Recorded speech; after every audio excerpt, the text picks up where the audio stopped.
In the years following Alduin's defeat and Mirak's fall, Skyrim entered an era of chaos and uncertainty. The people, divided by civil wars and the shadow of the Thalmor, yearned for a leader. And he came, not as a general, nor as an emperor, but as the last Dragonborn. The brilliance of his fame for having freed Skyrim from numerous dangers became even more evident when he prevailed in battle against Harkon, the leader of the Volkihar clan. Serana, his loyal friend who had followed him throughout the tyranny of the Sun adventure, now wielded Oriel's bow, a formidable warrior alongside the Dragonborn, and over time, they grew even closer. Their marriage was celebrated in secret, under the cold light of a hidden moon, in the inner sanctum, located in the heart of the Forgotten Vale under Oriel's light. The pact united two opposing forces, the Dragonborn's deadly flame and Serana's eternal blood. And little did he know that such an event would symbolize the beginning of his ascent to the throne of Skyrim.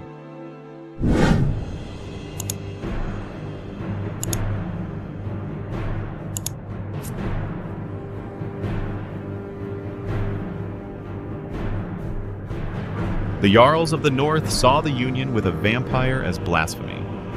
More traditional holds led by the Stormcloaks, such as Winterhold, Dawnstar, and Eastmarch, accused the hero of Skyrim of treason. For them, it was inconceivable that Nord blood could mix with the vampiric disease, even if it was the Dragonborn. The rift remained neutral, and that's where Serana began to move her strategies, because in any case, she and her husband would need a hold to take refuge in and attack from within.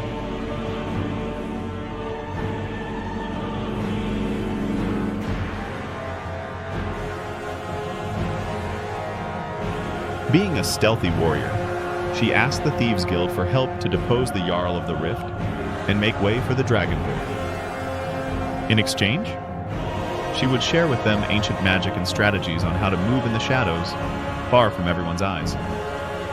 With the agreement sealed, Serana confronts the Jarl on his throne in Riften, amidst an ambush by thieves who have appeared in every corner of the castle, blackmailing her and threatening her to abdicate. However, the Dragonborn presents himself to Jarl Layla Lawgiver, and diplomatically convinces her to abdicate the throne peacefully, with ideas of protection, unification, and definitive peace for the Empire and the Thalmor. Thus, he takes the throne as Jarl of the Rift, and prepares his armies and dragons to resist the enemy attacks. Ulfric, upon learning of what happened, saw with great concern a rebellion within the rebellion being led by the Dragonborn. However, he couldn't lose another hold.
In Windhelm, dragons surrounded the city, and along the way, rebellious citizens, Imperials, and Stormcloaks abandoned their posts and joined the Dragonborn.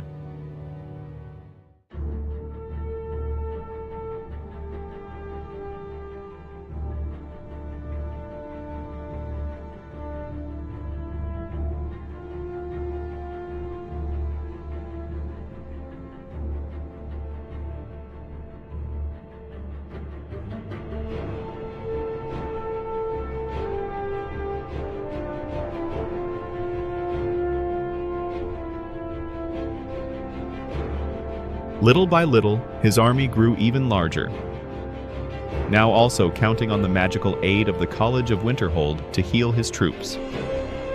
Now the Dragonborn commanded all of eastern Skyrim from the throne of Windhelm, in the Palace of the Kings.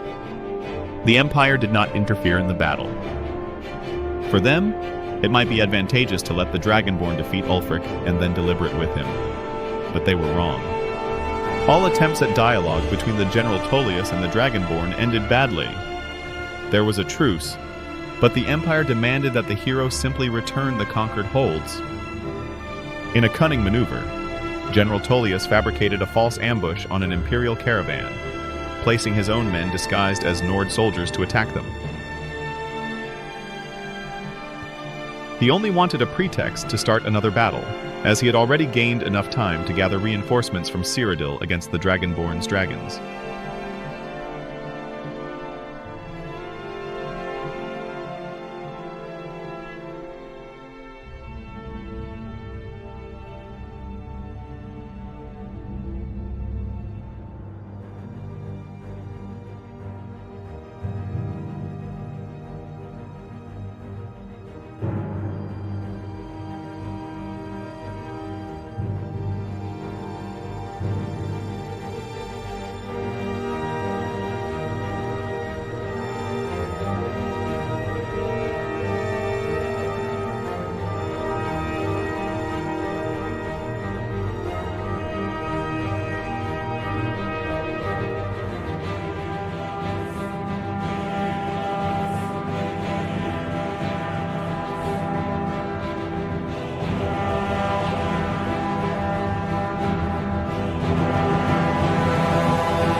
On the verge of achieving a decisive victory, more Imperial reinforcements crossed the borders and arrived in Skyrim.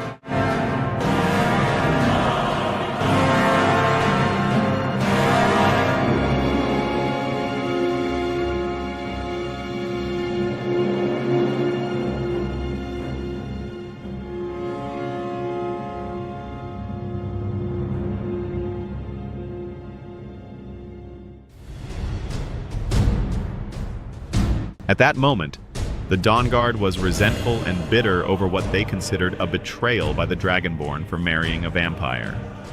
Isran, leader of the Dawnguard, swore he would never kneel before a cursed king, and for months, the Dawnguard fortress was a scene of resistance, sheltering hunters, monks, and anti-vampire mages. But the Dragonborn acted wisely. He didn't attack head-on. He sent emissaries. Among them were Selan and Durak, veterans who had fought alongside Isran. They carried a message.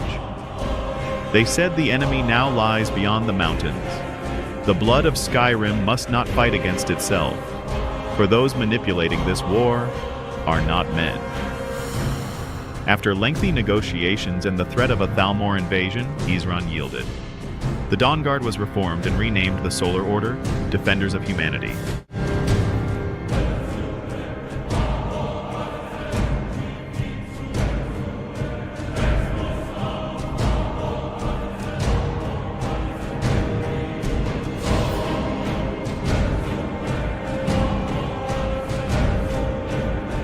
They served as reinforcements to completely end the war against the Imperials. Many legionnaires laid down their arms, no longer seeing any point in the war. They were convinced that the enemy was different, and that it had pointed ears.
In the mountains of the Reach, the Forsworn, guided by ancient druids and witches, proclaimed the arrival of Queen Sidna, heir to the spirits of the land.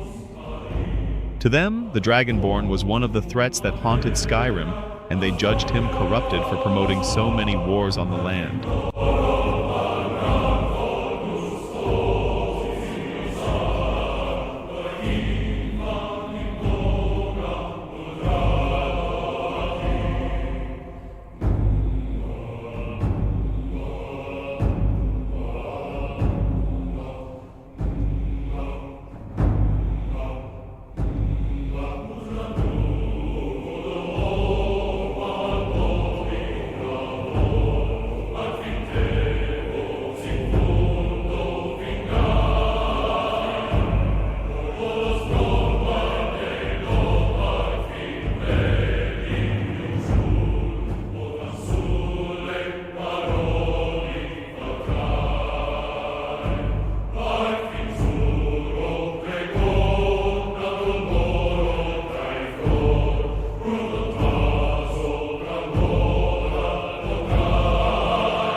During the final battle on the plains of the Reach, the Dragonborn's army faced horrors of blood and roots.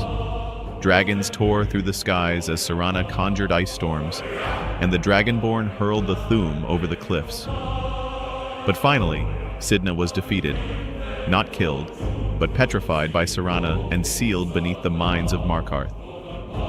With her fall, the Reachmen's resistance vanished, and Skyrim was unified for the first time in centuries. In a moot court of all the remaining Jarls, the Dragonborn was chosen as the new High King of the province. Serana, his wife, received the honorary title of High Queen.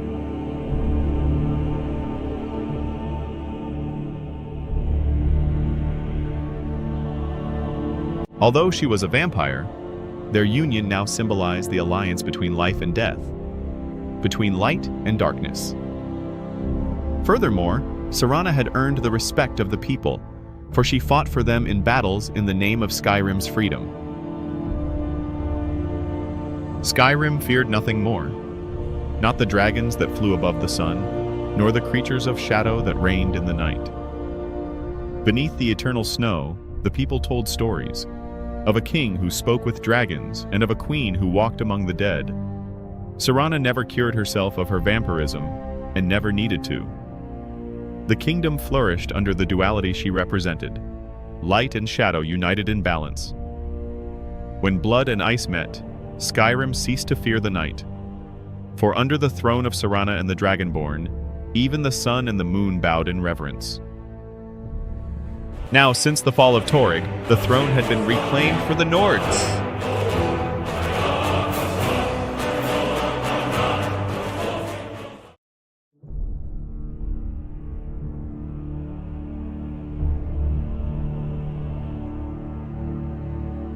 In the months following the Dragonborn's ascension to the throne on the Palace of Kings in Windhelm, as the new High King of Skyrim, the nation teetered on the brink of stable peace and nascent conflict. This led to several political changes. While Jarls and Holds still existed, all of Skyrim, since the end of the Great War, had been under the White Gold Concordat. Formally, the Dragonborn unilaterally revoked the treaty, permanently nullifying its clauses in his territories. As a result, the worship of Talos returned to the people, justiciars of the Dominion could no longer operate freely, and any territorial and political concessions the Empire might demand from Skyrim were broken. The problem is that Skyrim always viewed this treaty as cultural betrayal. When the Dragonborn nullifies the Concordat, he sends 3 messages to the world. To the Empire, he makes clear, in an institutional way, Skyrim's independence and the treaty's inapplicability, meaning the Dragonborn no longer follows imperial orders. To the Thalmor, it signifies a warning that their influence over the Nords is ending, further straining their relations with the Aldmeri Dominion.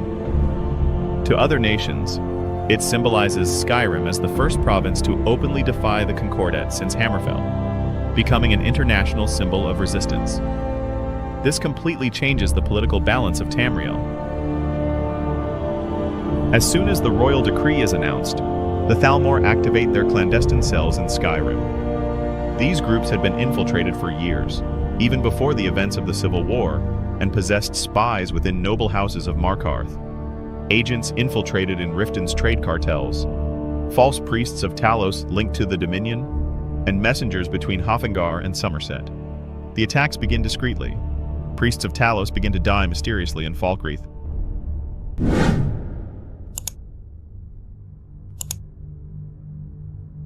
Solitude.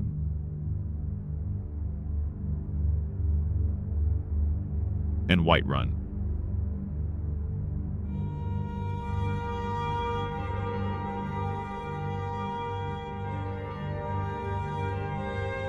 Silver caravans from Markarth begin to be intercepted.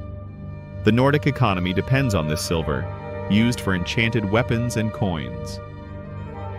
Pamphlets begin to circulate claiming that the Dragonborn is compromising Skyrim to vampirism, a clear objective to destroy the royal structure from within and turn the people against Serana. However, High Queen Serana knows 4,000 years of mortal and Daedric wars. She immediately identified patterns in Thalmor action, especially the use of fear and cultural manipulation. She organizes the Order of Iceblood, a special force composed of Nordic warriors loyal to the Dragonborn, mages of Winterhold, vampires who respect her, and even pact-making dragons, Odaviing and Durnavier acting as scouts. This force combines espionage, strategic necromancy, and brute force when necessary. It is this order that conducts the first Thalmor Purge, locating and destroying 17 hideouts in the Reach, the Rift, and Hofengar. This period was known as the War in the Shadows, due to the almost secretive nature of the conflicts and the near-complete absence of public conflicts, with most of them being fought in caves, hideouts, and forts.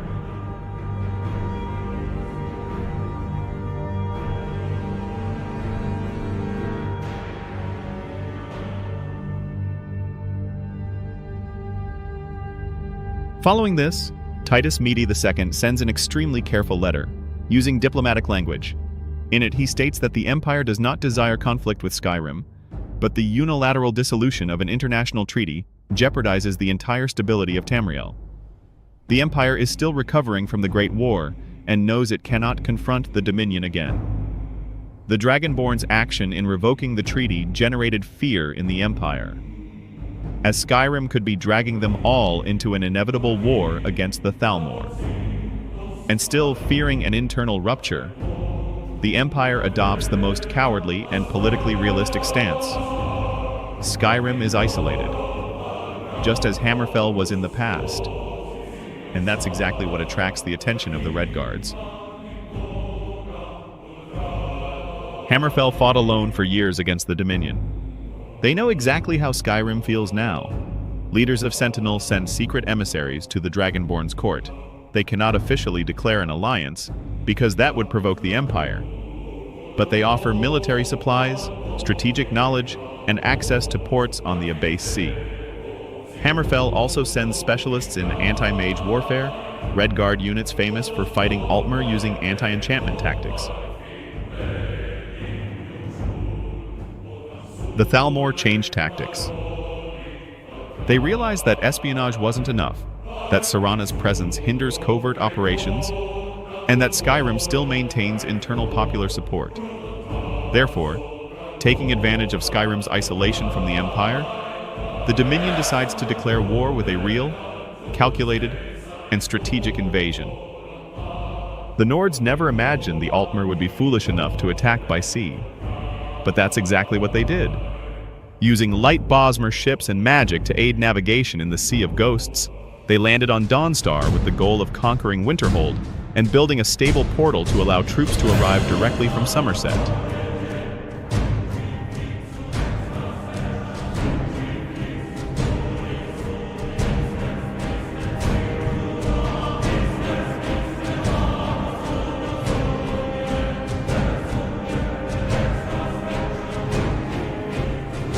Allied dragons make dive attacks, but suffer heavy damage from ice and lightning spells.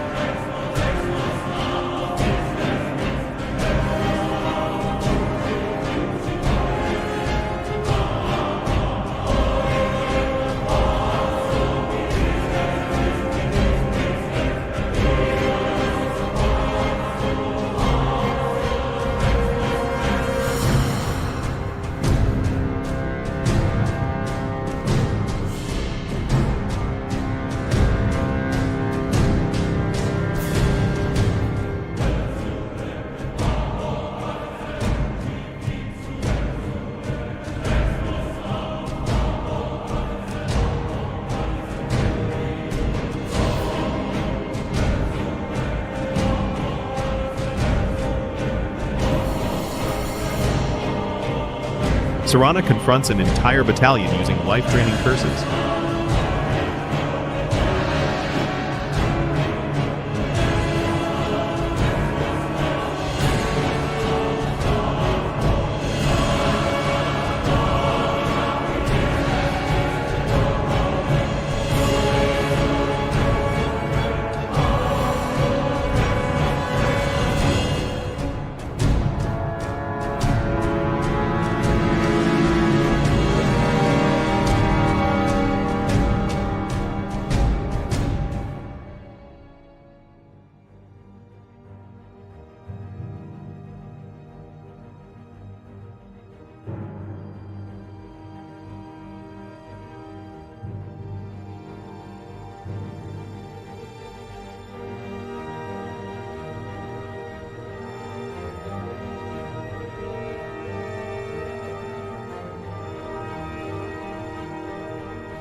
The Dragonborn personally faces 3 hordes of Justiciars using the Stormcall shout.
When the dust settles, Skyrim has won, but loses a considerable contingent. However, the Thalmor fail to open the portal.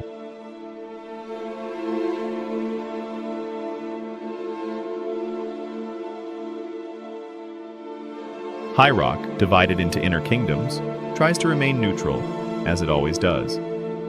But to bypass the province and attack Skyrim, the Thalmor began neutralizing the border posts of Gehenna and Faerun. To avoid losing territory, Breton mages send clandestine support to Skyrim, containing everything from magical communication channels to mages specializing in counter magic.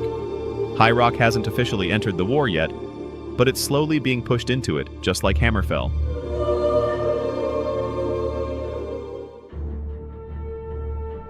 The Dominion wants to force Skyrim to attack the Empire. So, unofficial Imperial attacks begin in the southern region, with villages burned, temples of Talos destroyed, and markings left to simulate Imperial forces.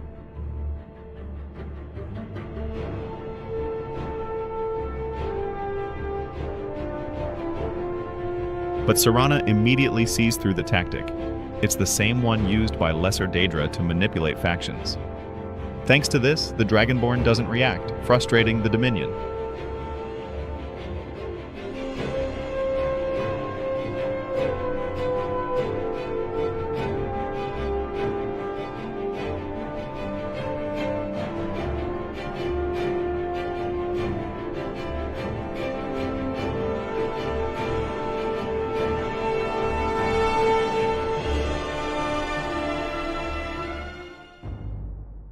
Having exhausted all attempts to weaken and defeat Skyrim, the Thalmor plan a massive attack on the Nords, attacking from various frontiers. Reports from allied Bretons indicate that more Bosmer ships are crossing their seas heading towards Skyrim again, in addition to Altmer troops landing at High Rock to attack Skyrim from the border with Markarth. Spies in Cyrodiil spot Thalmor troops crossing the province and heading north, protected by the legality of the White Gold Concordat, which grants the Altmer diplomatic rights to move freely through the Empire's lands without hindrance. The reality was clear. Skyrim would soon be attacked on multiple fronts, and it falls to the Dragonborn and Serana to protect their kingdom. They summon the last armies of loyal men and dragons to resist the invaders. Even criminal vampires have been incorporated into the army. All help was needed at that moment. The war for Skyrim, the chapter that would decide the future of the free peoples of Tamriel, was about to begin.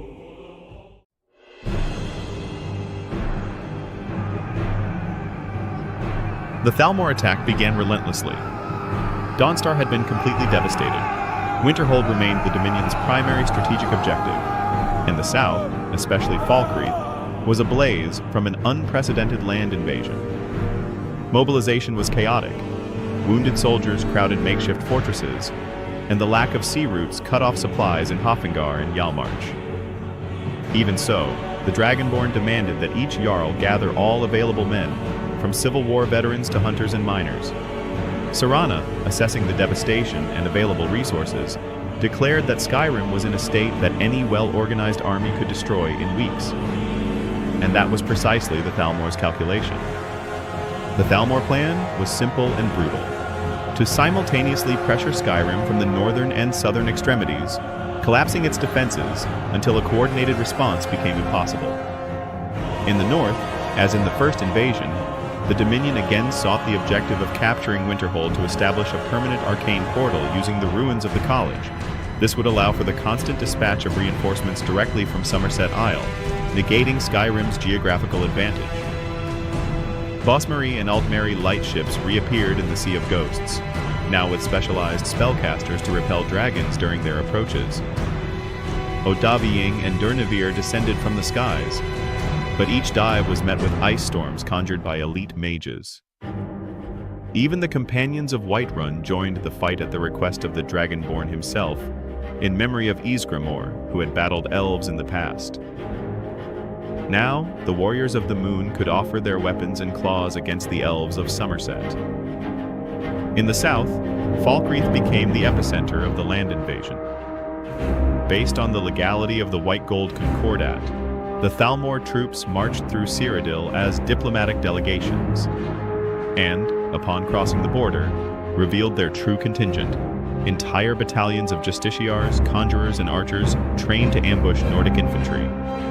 The city of Falkreath fell within hours, burned almost to the ground. Skyrim was fighting for survival.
It is said that arrogance precedes a fall, and perhaps the Thalmor had ignored this.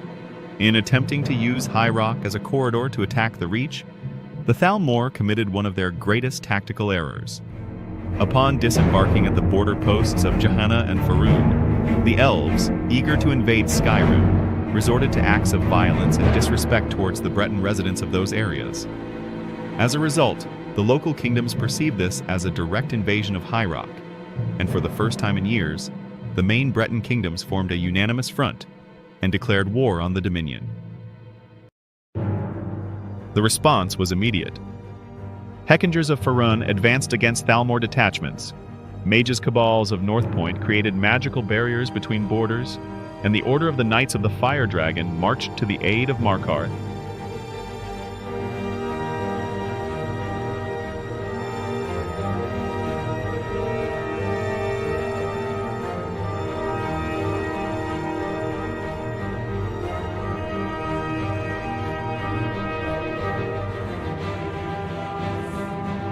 This completely isolated the Thalmor offensive against the Reach.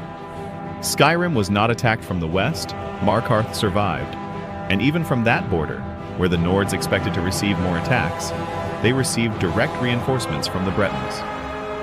This was the first major strategic setback inflicted on the Dominion.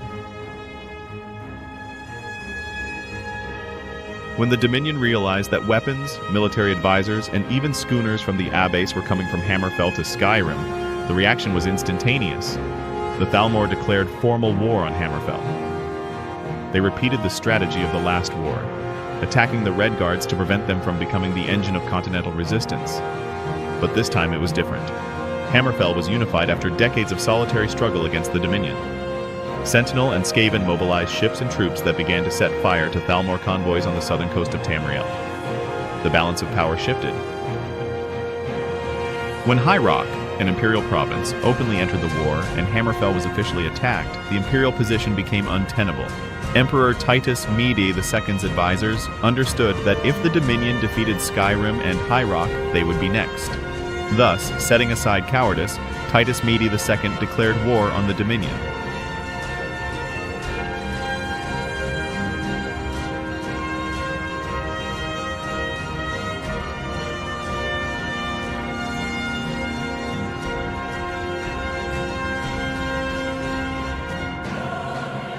But the Emperor also knew that he could not win alone.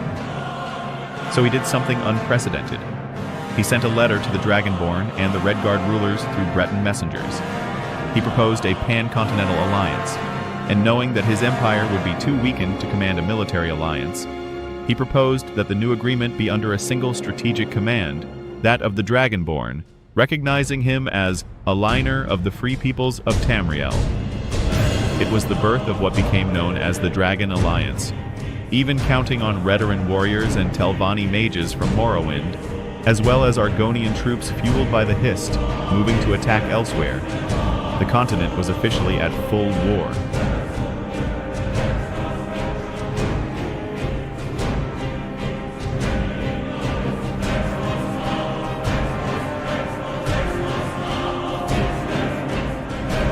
While the Dragonborn coordinated the military fronts, Serana became the shadow of the alliance. She infiltrated Thalmor tents, corrupted battle grimoires, devastated entire ranks with life-draining magic, and above all, summoned skilled warriors from the people to restore the ancient order of the Blades, fostering in these new warriors a hatred against the Aldmeri Dominion. With the Altmer's plans thwarted and with constant reinforcements from other provinces and even internal training, Serana began to tip the balance in favor of the Free Peoples, even from the shadows.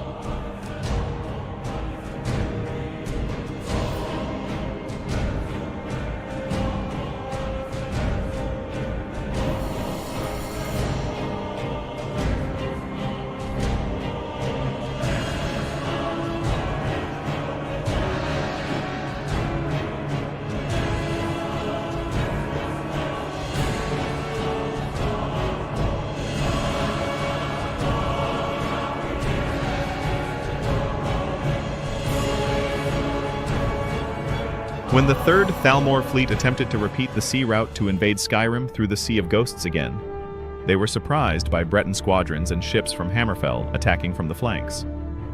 The Thalmor fleet was surrounded. As a result, the Altmer were unable to reinforce their northern front, leaving their troops surrounded by the enemy. Serana opened the battle by draining the life force of the conjurers responsible for the sea portal, and the Dragonborn, mounted on Odaviing, used Stormcall across the entire coast. This was enough to destroy the entire Dominion fleet, and the northern invasion was officially defeated. The south, however, remained the biggest problem. The Thalmor held Falkreath and attempted to advance on Whiterun, the key to all Nordic logistics. But with Imperial reinforcements coming from northern Cyrodiil and troops from Morrowind from the east, the siege was broken. The Dragonborn personally led the attack to retake Falkreath Hold and some locations of the Reach and Whiterun, defeating the Thalmor commanders who had devastated the cities.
south was liberated, and the Dragonborn's kingdom breathed again. Skyrim had won, but there was no time left to celebrate the victory. The war was now for all of Tamriel.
Taking advantage of the recent defeat of the Thalmor, the Dragon Alliance did something no army had done in hundreds of years.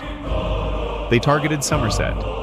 The invasion was led by the Dragonborn and Serana, who knew the Dominion would only fall if the center of Thalmor power, the Crystal Council, was destroyed. And also because they knew that of all those present in Tamriel, there is one they fear.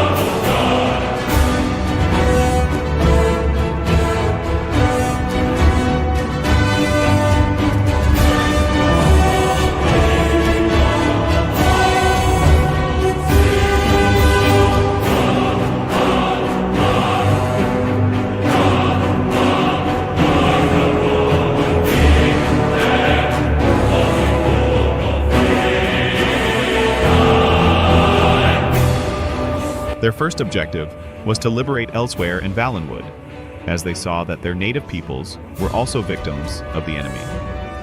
The Altmeri defenses were fierce, but exhausted by the war on multiple fronts.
Upon landing on Somerset Isle, the Dragonborn and Serana faced the Magisters of the Council in a battle that lasted for hours.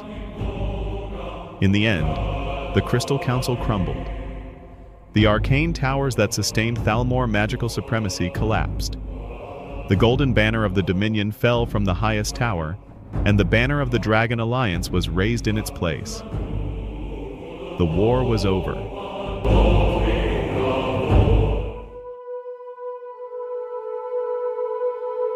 The fall of the Crystal Council in Somerset echoed throughout the provinces like thunder that shook the very soul of Tamriel. The war, which for years had torn apart borders, destroyed cities, and lacerated cultures, had finally come to an end with the firm and unequivocal victory of the free races. The Dragon Alliance, though born for a military purpose, now offered aid to those in need during the war, political guidance, and coordinated security throughout the continent. The idea was to hunt down any pro-Thalmor forces and rebuild the nations most devastated by the defeated Aldmeri dominion, such as Valenwood and elsewhere.